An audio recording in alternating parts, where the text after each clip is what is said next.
हरियाणा की हर अपडेट के लिए बेल आइकन दबाएं और सब्सक्राइब करें एस टीवी हरियाणा न्यूज। बड़ी खबर, इनेलो प्रत्याशी जोगिंदर मलिक ने नामांकन भर दिया। इनेलो नेता अभय सिंह चौटाला साथ में मौजूद रहे। जोगिंदर मलिक ने अपना नामांकन भरा, अभय चौटाला साथ में मौजूद रहे।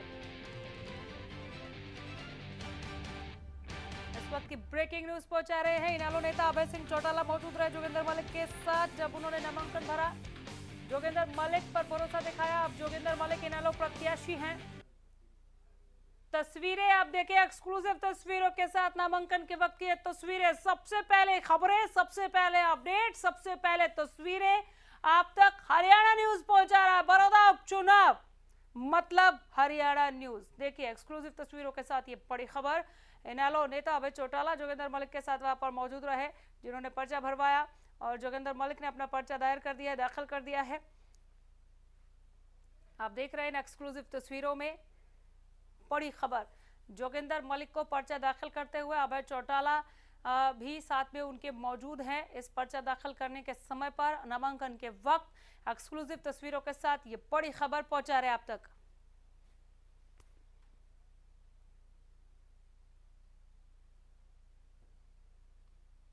इनेलो ने जोगिंदर मलिक पर अपना विश्वास दिखाया, नामांकन दाखिल कर दिया है। अब जोगिंदर मलिक ने, तस्वीरों में आप देख रहे हैं, एक्सक्लूसिव तस्वीरों में आप देख रहे हैं अभय चौटाला नामांकन के वक्त जोगिंदर मलिक के साथ वहां पर मौजूद हैं।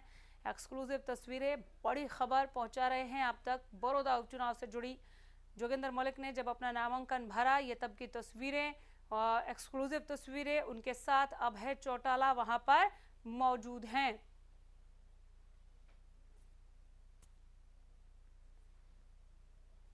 योगेश्वर दत्त ने अपना नामांकन भरा। दूसरी तस्वीर में आप जोगिंदर मलिक को पर्चा दाखिल करते हुए देख रहे हैं। इनेलो प्रत्याशी जोगिंदर मलिक ने अपना पर्चा भरा। आप उनके साथ अभय चौटाला को भी वहां पर देख रहे हैं।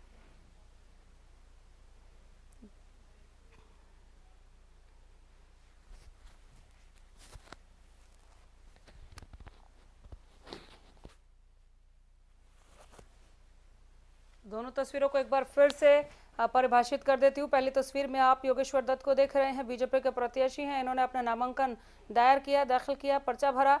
इनके साथ जेपी दलाल जो कृषि मंत्री हैं और सांसद रमेश कौशिक वहां पर मौजूद है। दूसरी तस्वीर में आप जोगिंदर मलिक को पर्चा दाखिल करते हुए देख रहे हैं, जिनके साथ इनेलो नेता अभय चौटाला हैं।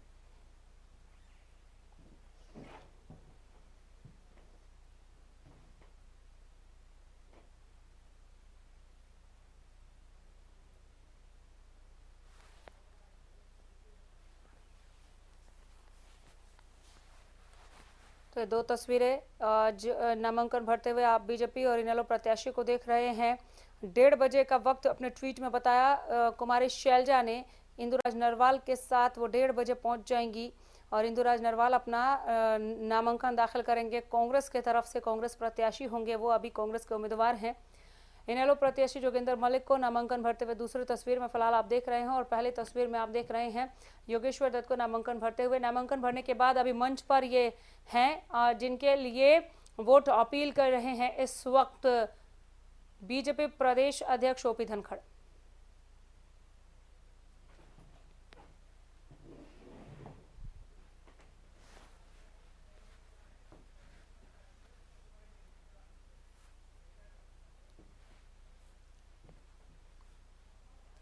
आइए आप आगे बढ़ते हैं और बड़ौदा उपचुनाव से जुड़ी एक और खबर आप तक हम पहुंचाते हैं। हम इंदुराज नरवाल, जिन पर कांग्रेस ने भरोसा जताया, ये कांग्रेस के उम्मीदवार हैं।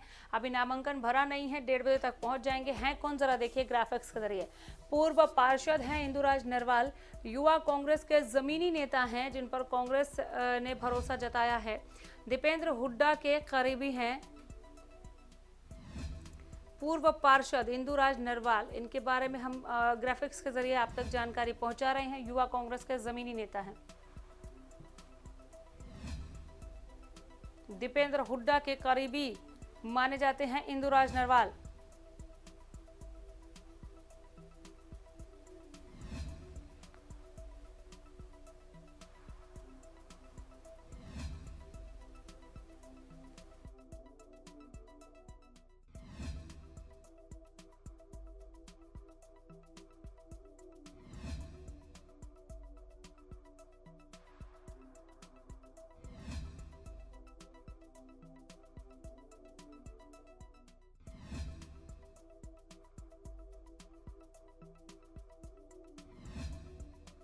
युवा कांग्रेस के जमीनी नेता हैं इंदुराज नरवाल। दीपेंद्र हुड्डा के करीबी माने जाते हैं इंदुराज नरवाल। और अभी हमारे संवाददाता जो जानकारी दे रहे थे मुकेश मंडल, उन्होंने बताया कि इंदुराज नरवाल नामांकन के लिए निकले हैं। उनके साथ कुमारी शैलजा हैं, भूपेंद्र हुड्डा हैं और दीपेंद्र हुड्डा भी इनके साथ मौजूद हैं। युवा कांग्रेस के जमीनी नेता हैं इंदुराज नरवाल। कांग्रेस ने यही वजह है कि इन पर भरोसा जताया है।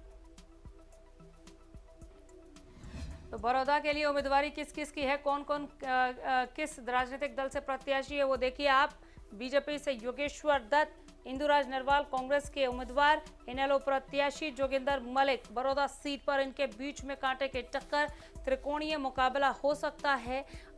कुछ विश्लेषक ये कह रहे हैं कि जो पहले दो चेहरे आप देख रहे हैं इसमें कांटे की टक्कर देखने को मिलेगी, लेकिन आवाम के बीच में जब हमारी टीम पहुंचती है तो कहीं ना कहीं त्रिकोणीय मुकाबला वहां से देखने को मिल रहा है। बीजेपी, कांग्रेस और इनेलो के ये चेहरे जिनके बीच में बड़ौदा उपचुनाव को लेकर आप रण देखेंगे। ये बड़ौदा का रण है, बड़ौदा के दिल में क्या है वो पहुंचा रहे हैं आप तक लगातार। सबसे पहले आप हरियाणा न्यूज पर बड़ौदा उपचुनाव से जुड़ी जानकारी देख रहे हैं। हरियाणा न्यूज आप तक सबसे पहले पहुंचा रहा है बड़ौदा सीट पर मुकाबले को लेकर क्या सरगर्मियां चल रही हैं, लोगों के भीतर, लोगों के बीच में क्या मन बन रहा है, वो किसको अपना नेता चुनेंगे वो भी बता रहे हैं। साथ में ये भी बता रहे हैं कि भरोसा किस पर जताया राजनीतिक पार्टियों ने। बीजेपी, जेजेपी के उम्मीदवार अब प्रत्याशी, चूंकि नामांकन भर चुके हैं तो अब बीजेपी के प्रत्याशी हो गए। योगेश्वर दत्त पहला चेहरा आप उनका देख रहे हैं, नामांकन भर चुके। इंदुराज नरवाल थोड़ी देर में नामांकन भरेंगे। 1:30 बजे का वक्त बताया था बाकायदा ट्वीट करके कुमारी शैलजा ने। इनके साथ भूपेंद्र हुड्डा और दीपेंद्र हुड्डा भी निकले हैं। जोगेंद्र मलिक ने नामांकन भर दिया। नामांकन भरने के बाद उन्होंने क्या कहा, सुनिए। मैं 100% आश्वस्त हूँ। ये टिकट मेरे को नहीं, ये बड़ौदा हल्का की 1,80,000 के लगभग मतदाता हैं, ये उन सभी को टिकट दी गई है। ये जोगेंद्र मलिक इसके लिए अकेला वो नहीं है, 1,80,000 जो मतदाता हैं ये उनके विश्वास पर ये टिकट दी है। और मुझे पूरा विश्वास है बड़ौदा हल्का की बड़ी बहादुर और समझदार जनता है, वोटर हैं यहाँ के। बहुत समस्याएं हैं, चिकित्सा की समस्या है, किसान के लिए सिंचाई के पानी की है, पीने के पानी की है, स्वास्थ्य की है, एजुकेशन की है। बड़ौदा हल्का में डेवलपमेंट का हुआ, समस्या ही की समस्या है। 5 साल का बीजेपी का कार्यकाल और 1 साल का ये जेजेपी बीजेपी के ठगबंधन का जो है कार्यकाल, ये बहुत ही बुरा समय निकला है। इस दौरान हल्के में कोई काम नहीं हुआ, बल्कि बीजेपी और जेजेपी, मैं कहूँगा बीजेपी ने खासकर भाईचारा तोड़ने का काम किया। तो इनेलो प्रत्याशी जोगिंदर मलिक को अभी आप सुन रहे थे, जो ये कह रहे हैं कि मुझे जो टिकट मिला है वो मुझे नहीं बल्कि यहाँ के 1,80,000 मतदाता को मिला है। टिकट मिलने और नामांकन भरने के साथ ही वोट अपील शुरू कर दी जोगिंदर मलिक ने। ये कहते हुए लोगों का भरोसा जीतने की वो कोशिश करते हुए साफ नजर आए। अभय सिंह चौटाला इनके साथ मौजूद रहे जब इन्होंने नामांकन भरा। और बहुत ही एक जो तेज एक आभा जो देख रहे हैं जोगिंदर मलिक के चेहरे पर आप बात करते हुए, हालांकि ये तस्वीर पहले की है, अभी जो आप सुन रहे थे उनको देख रहे थे नामांकन भरने के तुरंत बाद, एक अलग ही तेज दिख रहा है, अपने जीत के प्रति आश्वस्त दिख रहे हैं। उन्हें लग रहा है कि कांग्रेस के इनेलो के लिए कमाल करते हुए वो कांग्रेस के गढ़ में बहुत ही करिश्माई जीत हासिल करने में कामयाब रहेंगे। दूसरी तरफ बीजेपी कांग्रेस के किले को ढहाने के लिए योगेश्वर दत्त को सामने ले आई है और कह रही है कि एक पहलवान यहाँ पर कमल खिलाने की कोशिश करेगा, कांग्रेस का किला यहाँ पर जरूर रहेगा। कांग्रेस ने इंदुराज नरवाल के नाम पर भरोसा जता दिया है और कांग्रेस के प्रवक्ता जिस तरह से लगातार बात कर रहे हैं, ये कांग्रेस के आप नेता बड़े चेहरों की बात कर लीजिए, उनका यही कहना है कि यहाँ से जीत जो है वो कांग्रेस को ही मिलेगी, क्योंकि कांग्रेस ने यहाँ पर ढेरों काम किया है, ढेर सारे काम किए हैं। और बीजेपी के खिलाफ इस वक्त जो किसानों में गुस्से का माहौल है उसको भुनाने की कोशिश हर एक कदम पर कांग्रेस यहाँ पर करती हुई नजर आ रही है। बहरहाल अभी तक कांग्रेस ने पर्चा दाखिल नहीं किया है, नाम जरूर अनाउंस कर दिया है इंदुराज नरवाल का। इंदुराज नरवाल को लेकर कुमारी शैलजा निकल चुकी हैं। कुमारी शैलजा के साथ साथ पूर्व मुख्यमंत्री और नेता प्रतिपक्ष भूपेंद्र हुड्डा हैं, राज्यसभा सांसद दीपेंद्र हुड्डा उनके साथ हैं। इंदुराज नरवाल का पर्चा भरवाने के लिए, पर्चा दाखिल करवाने के लिए, नामांकन करवाने के लिए ये साथ में निकले हैं। तकरीबन 1:30 बजे का वक्त बताया गया था। आपसे कुछ ही मिनट बाद इंदुराज नरवाल भी अपना नामांकन भरेंगे। तस्वीरें आप देख रहे हैं जोगिंदर मलिक की नामांकन भरते हुए। इनके साथ अभय चौटाला मौजूद रहे जिन्होंने पर्चा दाखिल करवाया। जोगिंदर मलिक नामांकन भर चुके हैं, योगेश्वर दत्त नामांकन भर चुके हैं। ये अपने अपने पार्टियों के लिए अब प्रत्याशी बन चुके हैं। नामांकन के बाद से ही कोशिश कि कैसे बड़ौदा के दिल में उतरना है, बड़ौदा का जो ये सीट है वो अपने खेमे में लेकर जाना है।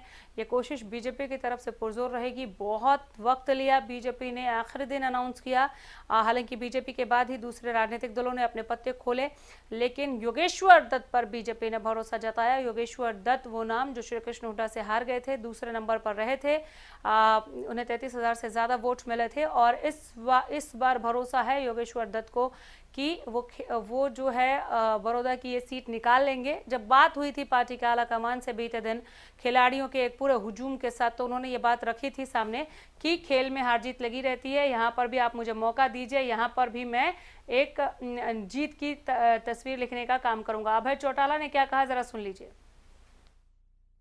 इंडियन नेशनल लोकदल पार्टी जो है यहाँ से लगातार 77 से लेकर के 2005 तक हमारा प्रत्याशी चुनाव जीतता रहा। पिछले 3 चुनाव में बड़े थोड़े कम मार्जिन से हमारा प्रत्याशी चुनाव हारता रहा। हुड्डा का गढ़ होता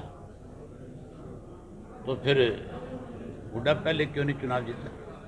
2005 में तो हुड्डा की बहुत बड़ी लहर थी, तो बड़ा नारा दिया था चौधर का, उस वक्त में भी हमारा प्रत्याशी यहाँ से चुनाव जीत करके गया था।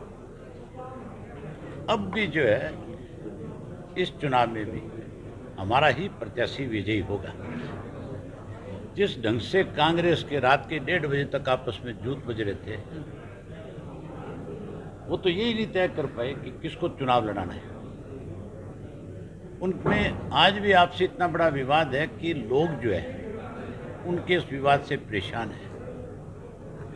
भारतीय जनता पार्टी ने ऐसे काले कानून थोप रखे हैं कि लोगों के बीच में जाने से पहले मान के चलो उनको पूरे जिले की फोर्स लगानी पड़ती है, और हर गांव का बच्चा जो है जो खेती करने वाला है आज बीजेपी का विरोध करता है। इस चुनाव के अंदर लोग इस बात पे मोहर लगाएंगे कि भारतीय जनता पार्टी फिर सत्ता से बाहर।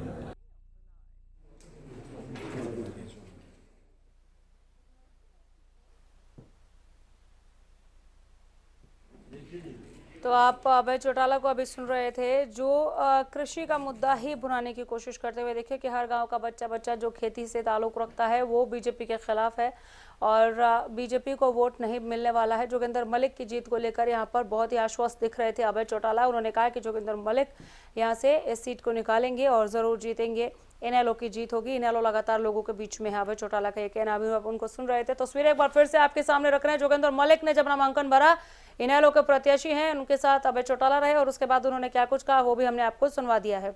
तो अभी तक 2 उम्मीदवारों ने नामांकन भरा और अब वो अपनी पार्टी के लिए प्रत्याशी, इनेलो प्रत्याशी जोगिंदर मलिक को आप देख रहे हैं। योगेश्वर दत्त नामांकन भर चुके हैं, वो बीजेपी के प्रत्याशी मंच से इस वक्त संबोधित कर रहे हैं। उनके लिए वोट अपील ओम प्रकाश धनखड़ जो बीजेपी का प्रदेश अध्यक्ष है। तो इनके बीच मुकाबला है। बीजेपी का पहला चेहरा योगेश्वर दत्त के रूप में, दूसरा इंदुराज नरवाल को आप देख रहे थे और जोगिंदर मलिक। कौन है योगेश्वर दत्त? ओलंपिक पदक विजेता, 1999 के पोलैंड में वर्ल्ड कैडेट चैंपियनशिप में स्वर्ण पदक इन्होंने जीता। 2004 और 2008 के ओलंपिक में असफल हो गई ये, लेकिन कैसे जीत कर हार के बाद जीतना कैसे है, हार को जीत में कैसे तब्दील करना है, ये बाजीगरी इन्हें खूब आता है। मेहनत के बलबूते 2012 में इन्होंने सफलता हासिल की। 2016 में ओलंपिक में भाग लिया लेकिन सफलता नहीं मिली। 2019 में बड़ौदा विधानसभा चुनाव में बीजेपी के उम्मीदवार बने लेकिन श्री कृष्ण हुड्डा से तब हार गए थे। 33,000 से ज़्यादा वोट इन्होंने लिए ज़रूर थे, लेकिन श्री कृष्ण हुड्डा बाजी मार गए। हार के बावजूद बीजेपी ने इस बार फिर योगेश्वर दत्त के नाम पर भरोसा दिखाया है। बड़ौदा विधानसभा उपचुनाव में बीजेपी जेजेपी गठबंधन के लिए ये एक नाम है। नामांकन का आज आखिरी दिन है। 17 अक्टूबर को नामांकन पत्रों की जांच की जाएगी। आपको बता दें आज ही नामांकन भरना है जिसने भरना है। 17 अक्टूबर को नामांकन पत्रों की जांच और 19 अक्टूबर को उम्मीदवार अगर चाहें तो अपना नाम वापस ले सकते हैं। 3 नवंबर को बड़ौदा उपचुनाव के लिए मतदान होगा। इन प्रत्याशियों की किस्मत कैद हो जाएगी। 10 नवंबर को नतीजे ऐलान कर दिए जाएंगे। 14 नवंबर को दिवाली है, तो किसकी दिवाली मनेगी, किसकी दिवाली चकाचौंध वाली होगी, किसकी दिवाली आतिशी होगी, और किसकी दिवाली काली, ये सब डिपेंड करता है 10 नवंबर को जो रिजल्ट आएगा उसमें। उस नतीजों के घोषित होने के बाद सुबह मतदान शुरू हो जाएगा और इस बार कोविड-19 की वजह से चूंकि सोशल डिस्टेंस रहेगा, वोट डालने में वक्त लगेगा, इसलिए समय को बढ़ा दिया गया है। आप पहले के मुकाबले थोड़ा ज़्यादा वक्त तक वोट डाल सकते हैं।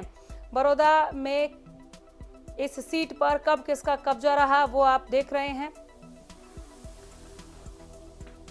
1967 से लेकर अब तक का 1987 से किरण राम लोकदल पार्टी के जीते थे, 91 में रमेश कुमार खट्टक जनता पार्टी के लिए जीते थे, 96 में रमेश कुमार खट्टक समता पार्टी के लिए जीते थे, 2000 में इनेलो के रमेश कुमार खट्टक जीते, 2005 में रामफल ने इनेलो के लिए जीत हासिल की थी।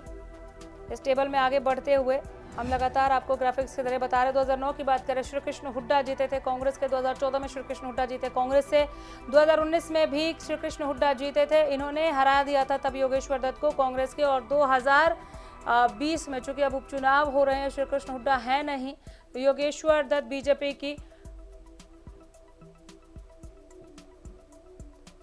उम्मीदवारी कर रहे हैं, बीजेपी प्रत्याशी है। हमारे साथ संजय राठौर एक बार फिर जुड़ गए हैं ज्यादा जानकारी के साथ। संजय, फिलहाल क्या अपडेट है बड़ौदा उपचुनाव को लेकर? मैं आपको पार्टी के घोषणा काफी उत्साहित है, सभी सीट के इंतजार बढ़ रहे हैं और बड़ौदा का जो उपचुनाव है सीट को सभी करना चाहते हैं। मैं बात करूँ सबसे पहले बीजेपी के जो कैंडिडेट है दूसरी पर चुनाव लड़ रहे थे, पिछले चुनाव की मैं बात करूँ सेकंड नंबर पर रहे, दूसरी पोजीशन की आई तो जीत का मार्जिन था कांग्रेस के कैंडिडेट को बहुत ज्यादा ना था, 6 से 7,000 वोटों का मार्जिन, लेकिन करके बीजेपी ने योगेश्वर दत्त पर दाव लगाया है और जनता के बीच में उनको उतारा है, क्योंकि वो ग्रामीण अंचल से है। क्योंकि आप बड़ौदा हल्के की बात करें तो जनता की एक मांग थी कि हल्के का जो भी उम्मीदवार आया था तो उसी को हम चुनके लेके आएंगे, वो किसी भी पार्टी से हो, किसी भी दल से हो, कोई भी हो, लेकिन बड़ौदा हल्के के योगेश्वर दत्त है उनको आज की तक मिलती है। बीजेपी की तरफ से एक बार फिर विश्वास जताया।